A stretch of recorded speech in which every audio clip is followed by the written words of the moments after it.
Di Indonesia, salah satu isu besar yang selalu jadi perdebatan adalah soal korupsi dan aset haram yang nilainya udah triliunan rupiah tapi nggak pernah bener-bener balik ke negara. Duit hasil kejahatan itu seringnya nyangkut di rekening gelap, diputar lewat bisnis bayangan, atau diinvestasikan ke aset-aset yang cuma bikin kaya segelintir orang. Nah sekarang ada satu aturan baru yang bisa jadi game changer, yaitu UU Perampasan Aset. Banyak yang bilang kalau aturan ini bener-bener dijalankan, dampaknya ke ekonomi Indonesia bisa gede banget. Bukan cuma buat neraca negara, tapi juga buat kepercayaan publik, dunia usaha, sampai iklim investasi. Tapi di balik potensi itu, ada juga banyak pertanyaan kritis. Apakah aset rampasan beneran bakal masuk ke APBN buat kepentingan rakyat, atau malah berhenti di tangan birokrasi yang sama-sama bermasalah? Apakah dunia usaha bakal merasa lebih aman karena mafia ekonomi diberesin, atau justru takut karena aturan ini bisa dipakai sebagai alat politik? Intinya, isu ini nggak sesederhana aset dirampas lalu masalah selesai. Nah, di video kali ini gue bakal bahas tuntas seberapa besar dampak ekonomi Indonesia kalau UU Perampasan Aset benar-benar disahkan. Kita bakal bedah satu persatu sisi ekonomi, politik, sampai psikologi publik yang ikut terlibat di balik aturan ini. Nah, buat tahu keseluruhannya semuanya udah gue jelasin di video kali ini, so tonton videonya sampai habis.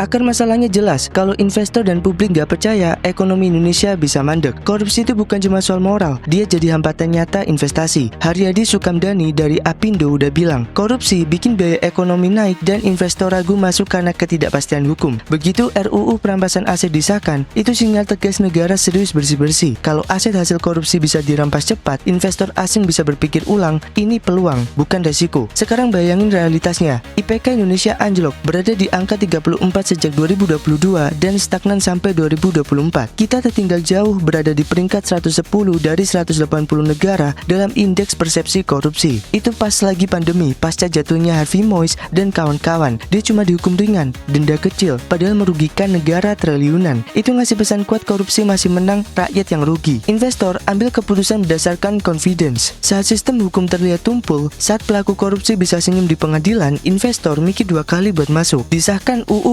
Perampasan Aset berarti sinyal kuat, negara nggak main-main. Skema pembalikan beban pembuktian bikin aset yang dicurigai cukup dibuktikan bukan hasil ilegal, lalu bisa dirampas tanpa perlu vonis pidana dulu. Itu langkah yang dibutuhkan untuk percepat proses penyitaan dan pemulihan aset negara. Regulasi ini juga bikin pelaku korupsi mikir ulang, karena resiko kehilangan aset nyata. RUU ini perlu diusulkan dari pemerintah, dibahas di DPR, didukung KPK, Kejaksaan, dan PPATK. Selama ini, rancangannya sudah ada sejak 2008 atau 2012 bahkan, tapi mandek terus. Baru masuk prolegnas prioritas 2023 tapi belum jalan. Ini hambat investasi yang sebenarnya bisa menyelamatkan APBN lewat pemulihan aset. Kalau jalur ini aktif, pemulihan aset bukan cuma jadi slogan, itu bisa nambah penerimaan negara lewat denda, aset disita, uang pengganti. PPATK catat antara 2018 sampai 2020, mereka bantu negara dapat uang pengganti kerugian negara 17,38 triliun rupiah plus denda 10,85 miliar rupiah. Bayangin kalau itu terus dipercepat sama UU, itu dana real yang bisa masuk ke APBN, bisa buat pembangunan, pendidikan, kesehatan, atau stabilitas ekonomi. Tapi ingat, kalau UU disalahgunakan buat tekanan politik, investor bisa balik lagi ke pola yang ragu. Makanya pengesahnya harus dibarengi dengan akuntabilitas dan independensi pengadilan. Tidak bisa jadi alat politis. Mekanisme pembuktian terbalik harus hati-hati. Pengadilan tetap independen supaya kepercayaan tumbuh bukan runtuh.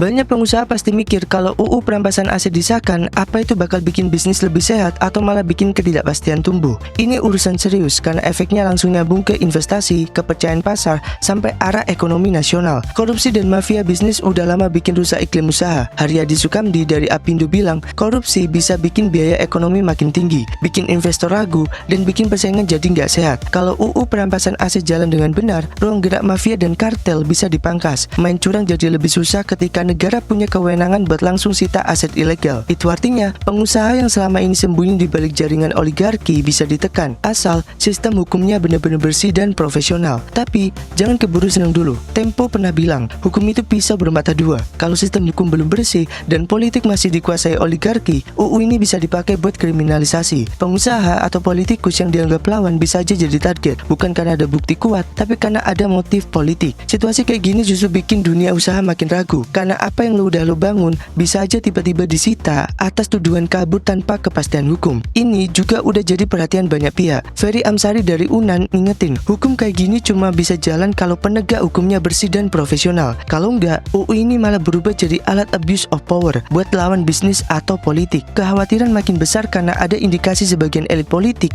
takut aturan ini jalan. Harjuno bilang, ada potensi aturan ini bikin banyak elit bisa miskin mendadak karena aset mereka yang asal-usulnya nggak jelas bisa langsung kena sorot. Proses pidana biasa emang lama, tapi kalau UU perampasan aset ini jalan, negara bisa gerak jauh lebih cepat. Kalau implementasinya nggak transparan, UU ini bisa kelihatan tegas di permukaan, tapi nyatanya bikin ketidakpastian makin besar. Dunia usaha yang seharusnya tumbuh di atas kepercayaan malah jadi jalan di bawah rasa takut. Yang dibutuhin bukan cuma UU tapi juga sistem transparan. Penyitaan jelas prosesnya, audit aset terbuka, ada pengawasan independen, dan ada jaminan kalau aturan ini bukan buat balas dendam politik. Kalau sistemnya bisa dibangun kayak gitu, dampak positifnya jelas. Mafia bisnis bisa dibersihin, persaingan makin adil, investor percaya lagi, dan ekonomi bisa tumbuh lebih sehat. Tapi kalau transparansi diabaikan, UU ini justru bikin dunia usaha makin was-was, bisnis jalan dengan ketakutan, bukan dengan kepercayaan.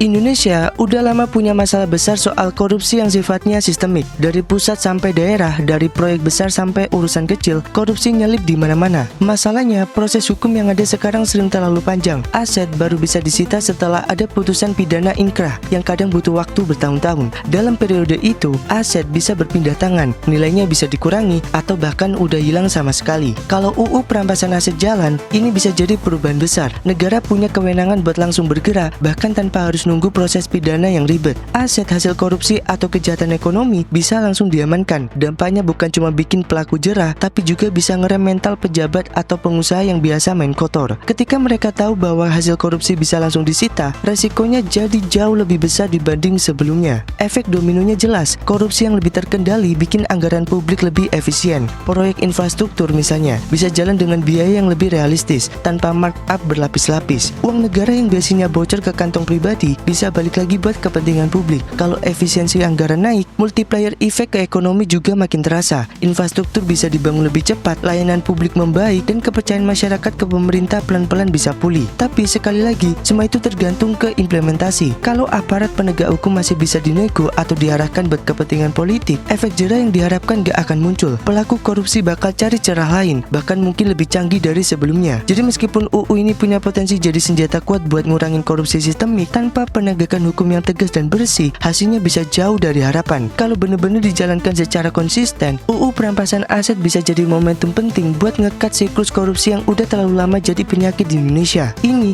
bukan cuma soal menghukum individu, tapi soal merombak ekosistem ekonomi biar lebih sehat dan gak terus-terusan dimakan praktik curang.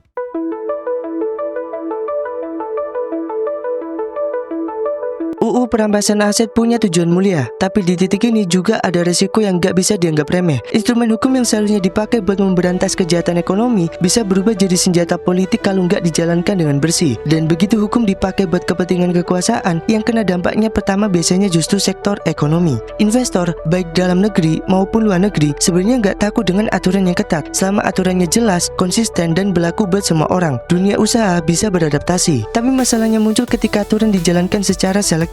Kalau ada pengusaha atau politikus yang bisa disasar hanya karena dianggap lawan, sementara yang dekat dengan kekuasaan aman-aman aja, maka kepastian hukum runtuh. Buat investor, situasi kayak gini bikin mereka ragu taruh modalnya di Indonesia. Ketakutan ini nyata. Bayangin kalau ada pengusaha yang udah bangun bisnis bertahun-tahun, tapi tiba-tiba asetnya bisa disita cuma karena dianggap ada masalah politik. Bukan karena ada bukti kuat, tapi karena ada kepentingan kekuasaan yang bermain. Kondisi kayak gini bisa bikin arus modal keluar, lapangan kerja berkurang, bahkan nilai tukar bisa kena tekanan karena pasar ngeliat Indonesia nggak punya rule of law yang kuat. Sejarah di banyak negara udah nunjukin hal serupa. Begitu hukum dipakai buat kepentingan penguasa, kepercayaan publik hilang, iklim usaha anjlok, dan ekonomi stagnan. Jadi wajar kalau potensi abuse of power jadi salah satu kekhawatiran terbesar dalam pembahasan UU perampasan aset ini. Karena itu, penegakan hukum yang independen dan transparan jadi kunci utama. Tanpa itu, UU ini bisa terlihat tegas di luar, tapi isinya justru penuh resiko. Kalau dijalankan dengan bersih, aturan ini bisa jadi fondasi buat memperkuat ekonomi. Tapi kalau dipakai buat alat politik, hasilnya bisa lebih merusak daripada menyembuhkan.